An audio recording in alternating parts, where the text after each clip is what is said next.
The Cleveland Chamber Music Society is presenting the Jerusalem Quartet for a series of 5 concerts featuring the 15-string quartets of Dmitri Shostakovich, beginning on Monday, April 21st at the Cleveland Museum of Art.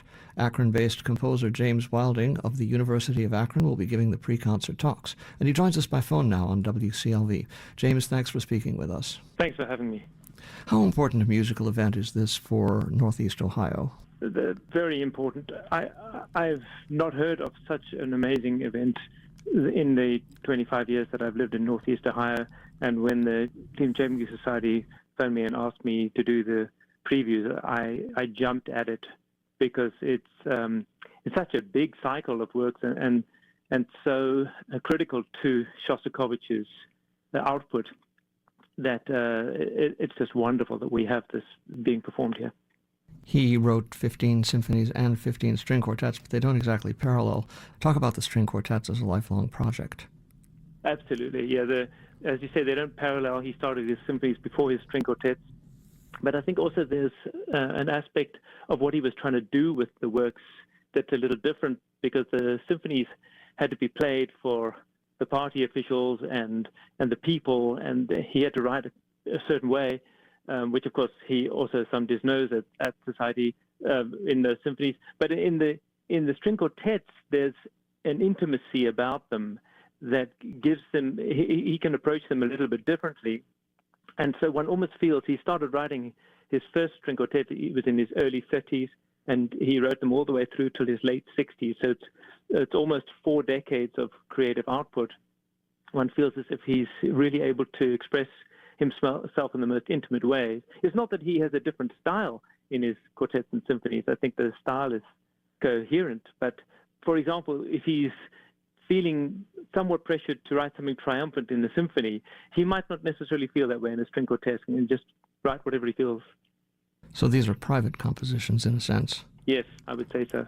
They often seem to be expressing psychological and even biographical ideas. What are your thoughts about that? I think the style of Shostakovich changed a little bit when he became closer to the party and was less scared for his life. The early 6 quartets, there's a lot of good tunes in there, little innocent things that he's writing maybe for Stalin or for Khrushchev to say, okay, I can write a pretty tune. And then he always throws a little dart in there of dissonance, perhaps. That becomes a very intriguing style. But then in the later style, as he becomes closer to the party and perhaps more feeling assured that he's going to be okay, he gets into somewhat more of a personal style, so that the little innocent melodies are more integrated. They're perhaps no longer as tonal as we think of them. So the later quartets are perhaps a little bit more dissonant.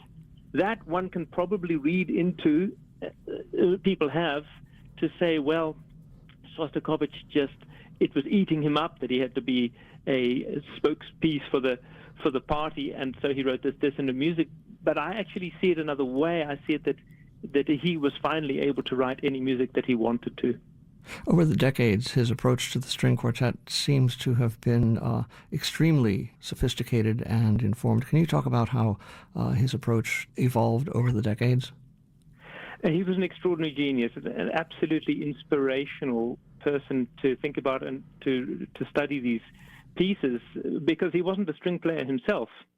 Unlike many other good string writers like Beethoven and Mozart and Bach, they all could play, and he didn't. He just studied well and just internalized so much about string writing.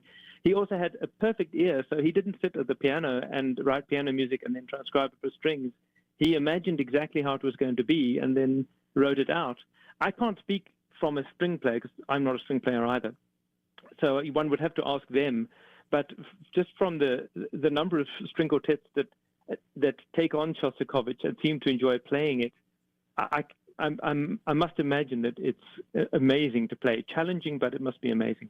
What's the best way for listeners to approach this repertoire? I would start with the 8th quartet, in which he has his name, D-S-C-H. And you can hear that tune all the way through the quartet. It was the piece that I knew the best for a long time. And now in this last year, since I've been preparing for these lectures, I've got to know all the other ones as well. But I still hear that Eighth Quartet as just an amazing piece. And the other one that's my favorite is the Second Quartet. It's got a really great, memorable melody. That's the thing about Shostakovich. He can write in a style that isn't predictable, and yet you can come away remembering his tunes.